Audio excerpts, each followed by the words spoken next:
Kalau Cristiano Ronaldo adalah mesin gol, maka Bruno Fernandes adalah otak permainan. Di saat Manchester United terus naik turun, gonta-ganti pelatih dan sering banget kehilangan arah, cuma ada satu pemain yang tetap berdiri teguh paling depan. Dia cuma Bruno. Pemain ini sempat diragukan, sempat dibilang terlalu emosional dan bahkan sering banget dijadiin kambing hitam kalau timnya kalah. Tapi sekarang Bruno menjawab itu semua. Bruno baru aja menciptakan sejarah besar di Premier League, yaitu 20 assist dalam satu musim. Sebuah rekor yang cuma diraih oleh dua monster Premier League saat itu. Yang pertama Thierry Henry dan yang kedua Kevin De Bruyne. Dan itu membuat satu pertanyaan besar muncul. Apakah Bruno Fernandes sudah layak nih disebut sebagai salah satu playmaker terbaik di Premier League atau bahkan yang terbaik di generasinya? Ya, hari ini kita akan bahas lengkap perjalanan Bruno Fernandes di Manchester United. Mulai dari awal kedatangannya, bagaimana dia mengubah MU dan kenapa dia begitu penting, sampai rekor bersejarah yang baru aja dipecahkan. Sebelum dipuja-puja dan jadi idola baru di Old Trafford, Bruno Fernandes hanyalah pemain Portugal biasa yang gak terlalu diperhatikan dunia. Apalagi waktu itu, waktu Bruno berkarir di Italia, dia cuma bermain bersama klub mediocre.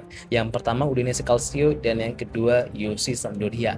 Tapi sejak dia memutuskan untuk pindah ke Sporting Lisbon, dia langsung menjelma jadi monster. Apalagi golnya banyak, asisnya banyak, tembakan jarak jauhnya berbahaya, dan visi bermainnya mulai bikin klub-klub besar Eropa kelepek-kelepek. Tapi menariknya, Manchester United cepat ragu nih merekrutnya. Ada yang bilang gaya bermainnya terlalu nekat, ada juga yang bilang dia terlalu sering kehilangan bola dan ya dianggap gak cocok gitu sama tempo permainan Premier League. Sampai pada akhirnya Januari 2020 Manchester United resmi mendatangkan Bruno Fernandes dan sejak hari pertama karirnya langsung berubah. Ini bukan lebay. Kedatangan Bruno Fernandes benar-benar merubah wajah Manchester United. Karena sebelum Bruno datang, MU tuh kelihatan main lambat banget, sulit banget menciptakan peluang dan gak punya kreativitas sama sekali. Sampai-sampai setelah Bruno datang, semuanya langsung terasa hidup. Dia langsung menciptakan peluang, langsung berani ambil risiko, dan langsung jadi pusat permainan. Dan bahkan banyak banget fans yang bilang kalau waktu itu Bruno benar-benar sendirian gendong King MU. Dan jujur itu benar adanya sih. Karena sejak pertama kali Bruno datang, hampir semua serangan MU selalu lewat dirinya. Dia jadi penghubung lini tengah dan lini depan. Dan yang paling luar biasa, dia nggak butuh waktu lama. Premier League yang awalnya keras buat pemain baru, langsung dibebet abis sama Bruno. Satu hal yang bikin Bruno kelihatan beda daripada pemain-pemain lain MU setelah era Ferguson, itu adalah mentalitasnya.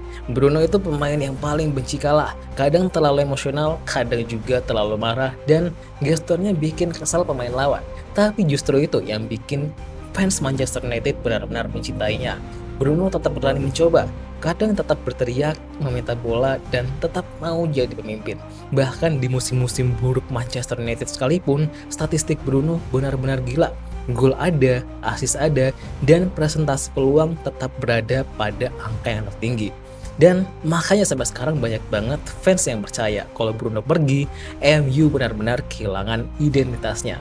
Sekarang Bruno Fernandes akhirnya resmi masuk dalam sejarah besar Premier League karena dia baru aja menciptakan rekor yang gila, 20 assist dalam satu musim. Artinya dia menyamai rekor assist terbanyak dalam satu musim Premier League yang sebelumnya diciptakan Thierry Henry pada tahun 2022-2023 dan Kevin De Bruyne pada 2019-2020.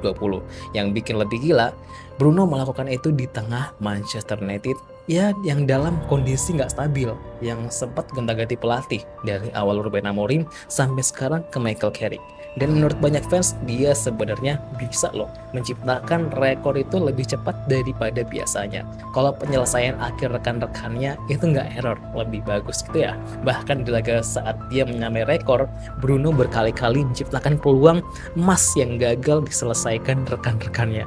Itulah kenapa banyak banget orang yang sadar betapa gilanya kemampuan kreativitas Bruno Fernandes. Kalau ditanya seberapa penting peran Bruno Fernandes untuk Manchester United, jawabannya sederhana, sangat-sangat penting. Dia adalah jantung permainan Manchester United. Tanpa Bruno, MU sering banget kehilangan arah dan kehilangan ide karena hampir seluruh kreativitas tim jatuh padanya. Dia yang buka ruang, dia yang buka tempo, dan dia yang mengirim umpan kunci. Dan yang paling penting, dia selalu berani tanggung jawab. Bahkan di musim yang paling buruk sekalipun, Bruno tetap jadi pemain yang paling produktif untuk MU. Itu jujur ya, luar biasa banget. Karena biasanya saat tim hancur, statistik pemain juga ikut hancur. Tapi Bruno tetap konsisten. Dan itu alasan kenapa banyak banget orang yang menyebutnya sebagai pemain terbaik Manchester United setelah era Sir Alex Ferguson. Bahkan banyak banget media Inggris yang secara terang-terangan menyebut Bruno sebagai pemain post Ferguson terbaik MU setelah rekor assist ini tercipta. Ini menarik sih, karena walaupun statistiknya tetap berada di ambang yang luar biasa, Bruno tetap sering dikritik. Karena banyak banget nih orang yang bilang kalau dia terlalu emosional, terlalu sering protes, dan terlalu sering kehilangan bola. Dan sebenarnya kritik itu emang ada benarnya sih, karena Bruno adalah tipe playmaker yang selalu mencoba hal-hal yang sulit. Artinya semakin kreatif dia bermain, semakin besar juga kemungkinan kehilangan bola. Kevin De Bruyne sebenarnya juga pernah begitu, Trent Alexander-Arnold juga pernah begitu, dan bahkan sekelas Lionel Messi juga pernah kok kehilangan bola saat mencoba sesuatu yang paling sulit. Karena pemain kreatif sebenarnya memang hidup dari resiko. Dan Bruno adalah tipe pemain yang lebih mencoba sesuatu daripada bermain aman. Kalau kita ngomongin playmaker terbaik Premier League saat ini, nama Bruno Fernandes jelas masuk dalam daftar perdebatan yang paling atas. Karena statistik kreatifnya benar-benar konsisten selama bertahun-tahun. Presentase peluang tinggi, assist tinggi, dan pengaruh ke tim juga sangat-sangat besar. Dan sekarang dia sudah sejajar bersama Thierry Henry dan Kevin De Bruyne dalam sejarah assist Premier League. Dan menurut gue pribadi, Bruno Fernandes layak disebut sebagai salah satu playmaker terbaik Premier League era modern. Mungkin masih ada perdebatan apakah dia lebih hebat daripada prime Kevin De Bruyne, karena De Bruyne punya lebih banyak trofi dan bermain di tim yang lebih dominan. Tapi kalau bicara soal kemampuan menciptakan peluang secara konsisten, nama Bruno Fernandes jelas masuk dalam daftar elit.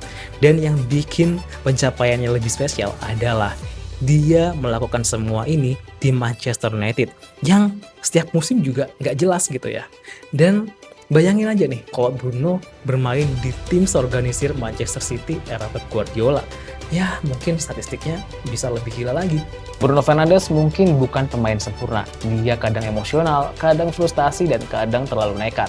Tapi satu hal yang nggak bisa dibantah, dia adalah alasan Manchester United tetap punya harapan di banyak musim sulit mereka. Dia datang di MU saat MU kehilangan arah, dan sejak saat itu dia terus jadi pemain yang memikul beban klub ini. Sekarang dengan 20 assist dalam satu musim Premier League, Bruno resmi masuk sejarah. Bukan cuma sejarah Manchester United, tapi sejarah Premier League. Dan mungkin suatu hari nanti, saat orang membahas playmaker terbaik era modern, nama Bruno Fernandes akhirnya mendapatkan tempat yang memang pantas banget untuknya. Karena di tengah kekacauan Manchester United, selalu ada pemain yang terus menciptakan harapan. Dia adalah Bruno. Ya, kalau kalian suka channel ini, maka jangan lupa like dan subscribe agar kalian nggak ketinggalan konten seru lainnya.